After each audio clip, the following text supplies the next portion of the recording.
Travel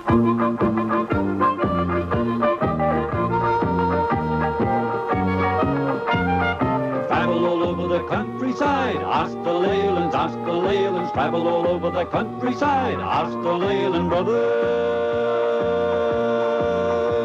Whatever it is that you want to see, ask the Leylands, ask the Leylands. No matter whatever that happens to be, ask the Leyland brothers. Come on, me in and join in the fun, travel all over Australia.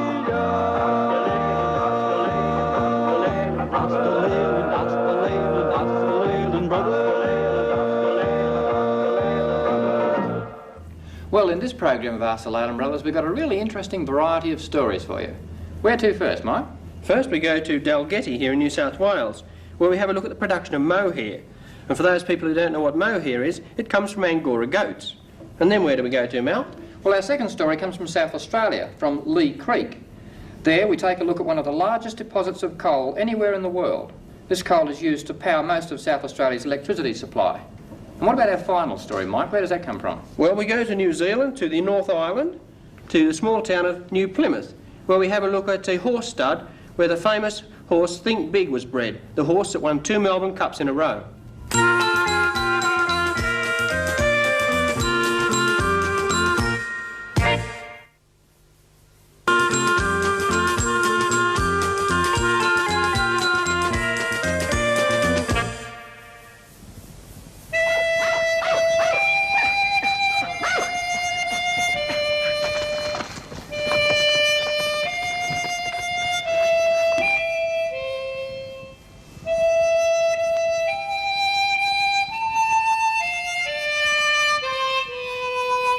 We're at Dalgety in New South Wales because of a letter from Mrs. D.K. Thomas of Wallaroo in South Australia. She says, if it is possible, I should like to know more about the industry of Angora goat breeding or the production of mohair in Australia. For instance, what are the uses of mohair? Well, Mrs. Thomas, we've come to the Dalgety Angora stud to find out for you.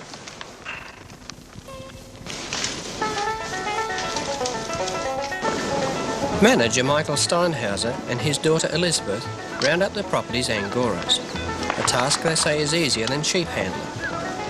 The Steinhauser's dogs make the job of yarding a simple task.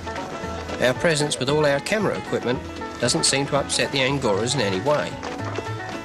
Angora goats can be raised as the only livestock enterprise, or they can be combined with sheep and cattle.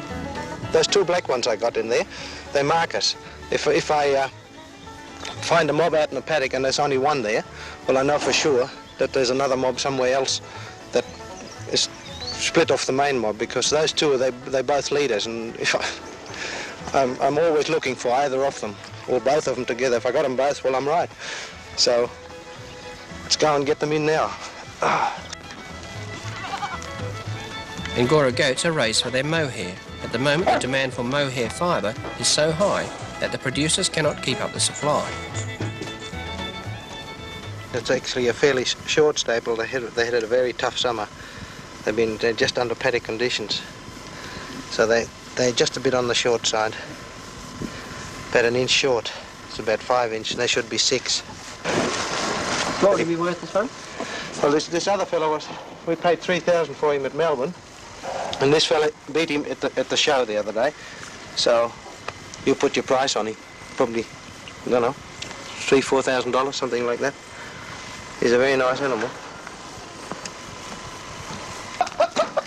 Mohair is classed as a specialty fibre in the textile trade and is often used in conjunction with other textile fibres for special effects in softness and lustre. Mike, is there a big difference between breeding goats and sheep? No, I can't say.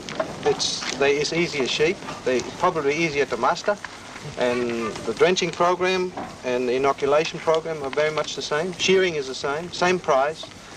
So a good sheep husband you apply to goats brings equal results, or better results than goats, because their mohair brings more money. Now, what about the difference in the price of mohair compared to wool? Is there a big difference? Well, at the moment, we for kid mohair from a good grade Angora, we get $11 a kilo, and from the average Angora probably would bring about between $6 and $8 a kilo. Sheep would bring about $2 a kilo, a bit over $2 for an equivalent grade in micron. So there's quite an advantage. Only naturally the Angora doesn't shear as much, and we also have to shear twice a year. Michael Steinhauser and his wife Iris are completely convinced the Angoras have a good future in Australia. They use this special caravan to take their Angoras to shows and sales.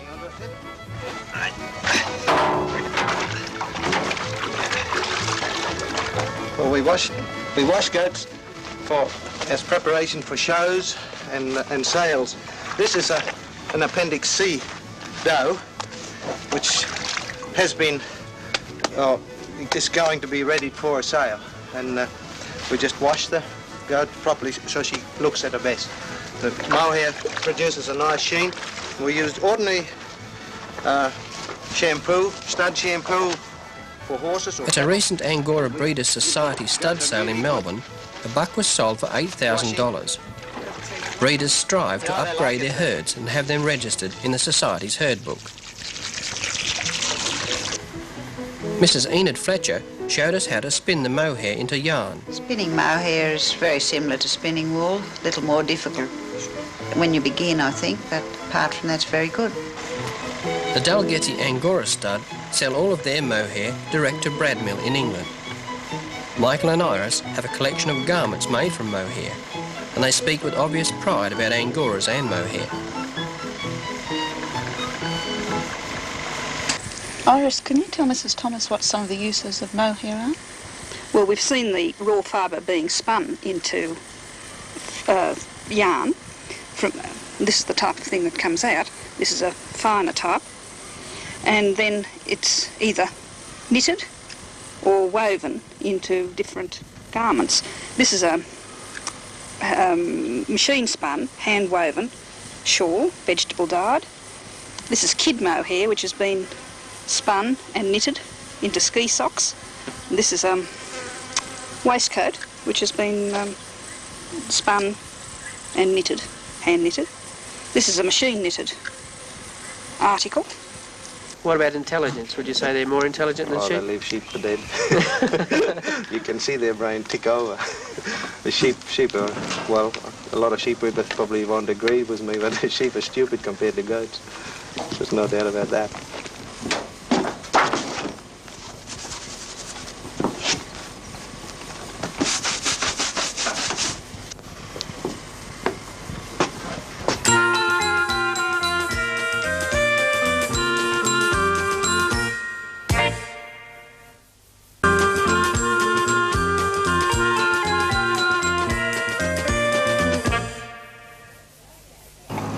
In 1888, just south of this spot in South Australia, at a place called Copley, some men were digging a dam for the railway siding there, on the railway line between Adelaide and Alice Springs. And they discovered some coal-bearing shale. Now that was the way in which the enormous deposits of coal at Leigh Creek were discovered. And we've come to Leigh Creek today to have a look at the way in which the mine here operates. This is an answer to a request from Richard Lorenzin from Sturt in South Australia, who asks to see inside the drag line, which they use to excavate the coal, and to see how the open cut mine works. Well, we'll take a look at that in a moment. From here we can look down over the town of Leigh Creek, which comes as quite a surprise in the desert, a real oasis of green. Catering for a population of over 1,000, the town is a remarkable achievement. Almost every convenience in country which supported only salt bush for centuries. Oblivious to their isolation, these children do what children do anywhere in Australia, while nearby, their parents work on one of the biggest open cuts in the nation.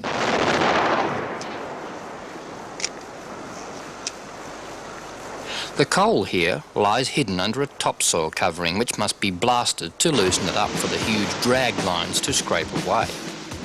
These walking mechanical giants weigh 900 tonnes and plod effortlessly across the windswept landscape like something out of Orson Welles' War of the Worlds.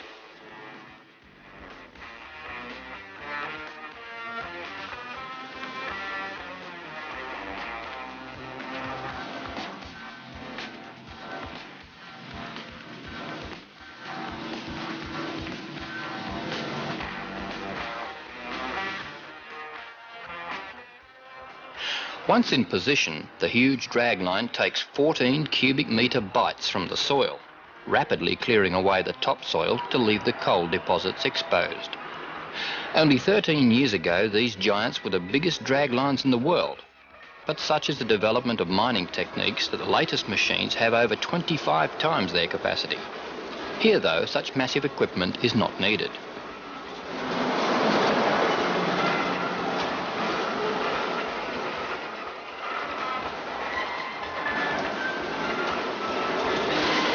Three draglines work 24 hours a day, scraping away and exposing the coal. This must be carefully controlled, so that as the coal is removed from the ground, the rubbish being scraped away by the draglines can be dumped into one of the worked-out open cuts.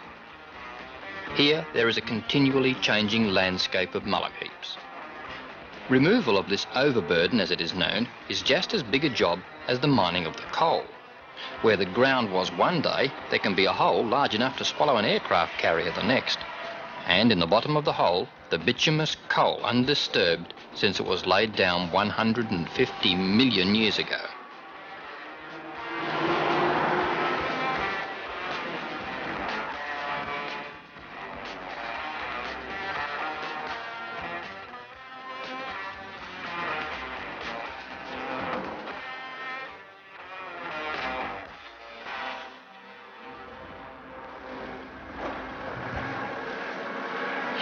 After further blasting to loosen the coal, the shovels move in and work their way deeper and deeper as they fill the trucks with loads of up to 50 tonnes. The shovels work during the day only, as this is fast enough to keep up with the rate of the drag lines, and there is no need to work faster as the coal is all to be used for generation of electricity at a known consumption rate.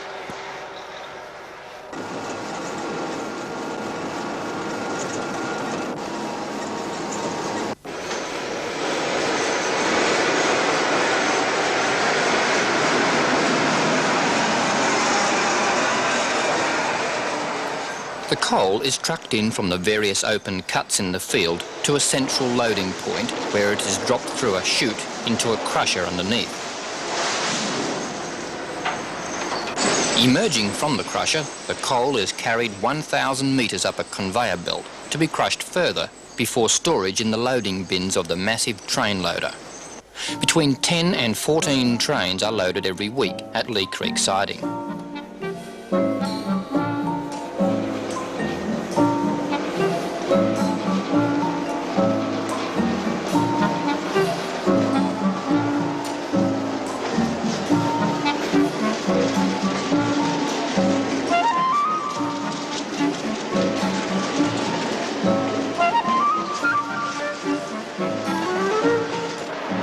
The loading operation is controlled from one central operating tower, and the entire train, about 1.5 kilometres in length, is loaded with 4,000 tonnes of coal in around half an hour. The equipment automatically cuts off the coal feed as each truck is loaded to capacity.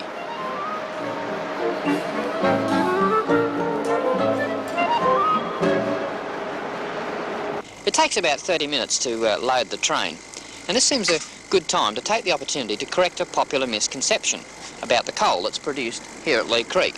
Most people think that the coal is brown coal. I thought it was brown coal when I came here, but it's not. It's actually black coal. It's a very low grade of black coal, though. It may not be the best grade of coal in the world, but it is good enough to generate most of South Australia's electricity. The journey of over 350 kilometres brings the coal to Port Augusta, to the Thomas Playford power station, where it is pulverised to a fine dust and burnt to generate electricity. It's estimated that even allowing for increases in power requirements, the Leigh Creek coal deposits will last for at least another 30 years.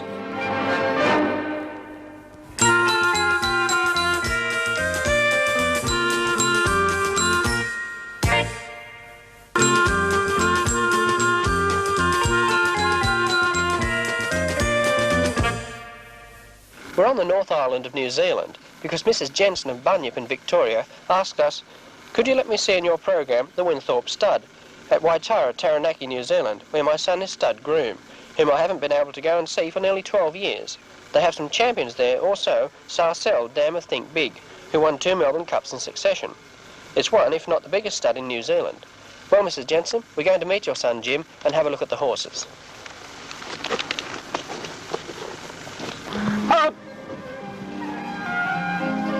Jim Jensen has been at Winthorpe Stud for 6 years. Previously, he had 15 years' experience in racing stables in Australia. Quite a few of those years were with Sydney trainer Tommy Smith. Jim likes New Zealand, especially the good grazing land that it offers for horse breeding. What made you come to New Zealand? I came over here to see where all the good horses came from. But there's no doubt about it. I think the pastures play a big role in the goodness of the horses that come from here to Australia. This is Sarcelle, the dam of Think Big. She's won 2 Melbourne Cups. She's rising 23 now, and this year we sent her to an outside stallion but failed to conceive. We've since brought her home and put her back to our own stall in Copenhagen, and we're dearly hoping to get a filly out of her. The last one we sold out of her was at Trentham last year. Went to Melbourne for $25,000 by Copenhagen.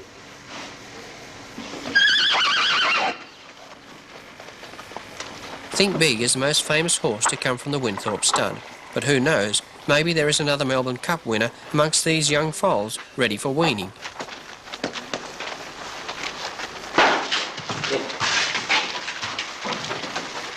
Being a stud groom on a prestige stud like Wynthorpe means handling foals and mares worth hundreds of thousands of dollars. Every stage in their handling must be exercised with care. Fitting a handling rope and bridle is not always an easy task. Come on. Yeah.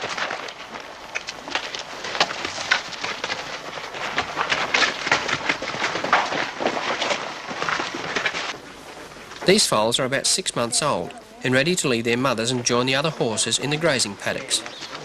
They will stay there until they are sold as yearlings and then trained to race as 2-year-olds.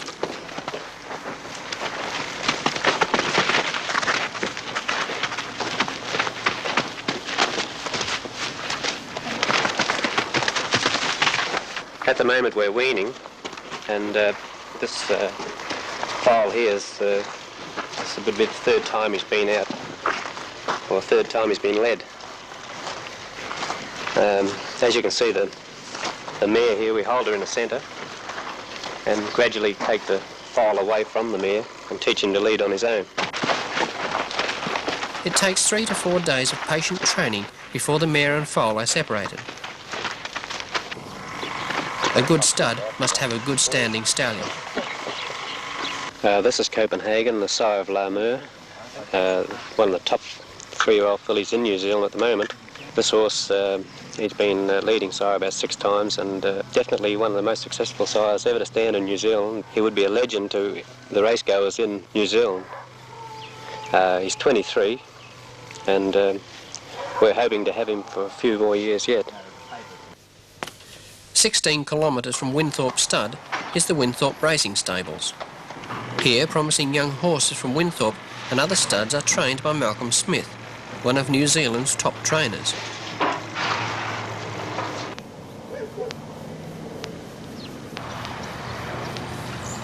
It is at these stables that New Zealand's champion 3-year-old filly, Ler Mer, is trained.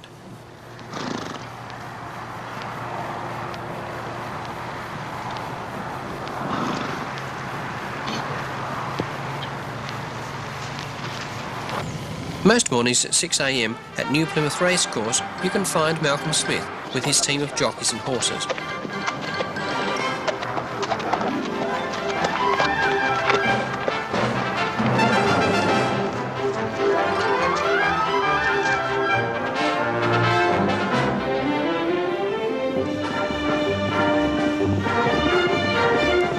Malcolm Smith has about 6 horses here today, but the horse everyone is interested in is Ler Mer, here for a workout before next Saturday's autumn meeting at Palmerston North.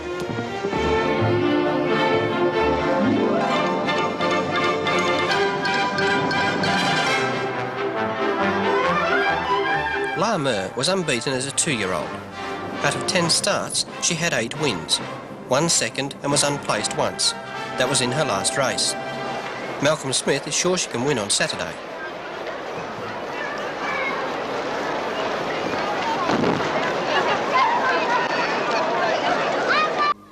We've come to Palmerston North to watch Ler Mer run in the Manawa 2 Breeders' Stakes, a race for 3-year-old fillies run over 2,000 metres. The Manawa 2 Breeders' Stakes for 3-year-old fillies is the 8th of 9 races to decide the winner of New Zealand's thoroughbred racing industry's most prestigious award, the Marlborough Filly of the Year. Already Ler Mer is way ahead on points. Number 5, Ler Mer, the current clear-cut leader in the series, having scored 68 points. And Ler Mer being ridden by her usual rider this afternoon, Des Harris. Again, well, the inside off the fan, and Ler Mer again, well, 2 over 2-3 when they settle down there for the by Parnelli. Further out now, he's Bellino's in out very deep on the track, then for the late to the left, the 1800 metre back. Noble in the Jurors setting up a pretty good pace in the run around the bend now with about 1600 to go. Ireland over Parnelli in second place. Ireland to the half over Ler Mer racing outside of Parnelli on the rail in the length, Summerland followed by Tim Fairley out. Ler Mer makes a magnificent run down the final straight to win the Manawa 2 Breeders' Stakes. Favourite number 5, Ler Mer, back on her winning pedestal. She's only ever been defeated on 2 occasions, one in her own class and one against open company, and today back to her own class. She was in a class on her own over the closing stages. Well, she's registered a very good time this afternoon. She's registered a good time for our Puni T2, 3 and a 5th for a 3-year-old.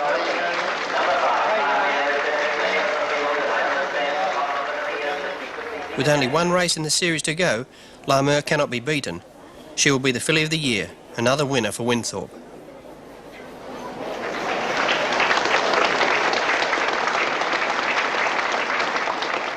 Perhaps we may see Ler Mer racing in Australia. Could she follow in the famous footsteps of Think Big and be a future Melbourne Cup winner? And we're very fortunate in having his daughter here.